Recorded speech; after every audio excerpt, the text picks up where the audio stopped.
Welcome to YSM news. Bollywood star నటి దీపికా పదుకొనే సినిమాలకు gap తీసుకున్న విషయం తెలిసిందే. జవాన్, కల్కి చిత్రాల తర్వాత మళ్ళీ దీపిక ఏ సినిమాలోనూ నటించలేదు. గతేడాది తల్లిగా బాధ్యతలు తీసుకున్న ఈ అమ్మడు ప్రస్తుతం అమ్మతనాన్ని ఎంజాయ్ చేస్తుంది. ఇదిలా ఉంటే దీపిక మళ్ళీ సినిమాలకు ఓకే చెప్తున్నట్లు తెలుస్తుంది.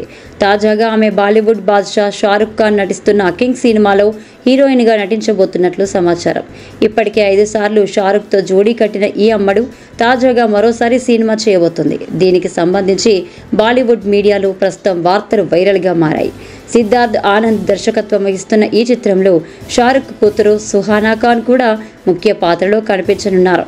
షారుఖ్ ఓం శాంతి ఓం సినిమాతో బాలీవుడ్లో అడుగుపెట్టిన దీపికా పదుకొనే ఆ తర్వాత షారుఖ్తోనే కలిసి Chennai Express, Happy New Year, Pathaan, Jawan వంటి విజయవంతమైన చిత్రాల్లో నటించింది. కింగ్ వీరిద్దరి కలయికలో వస్తున్న 6వ చిత్రం. ఈ చిత్రంలో అభిషేక్ బచ్చన్, జైదీప్ అహ్లవత్ కూడా ముఖ్యమైన పాత్రలు పోషిస్తున్నారు. కింగ్ సినిమా ముంబైలో మే 18 నుండి షూటింగ్ ప్రారంభించనుంది. ఈ చిత్రానికి అనిరుద్ రవిచందర్, సచిన్, జిగర్ సంగీతం అందిస్తున్నారు.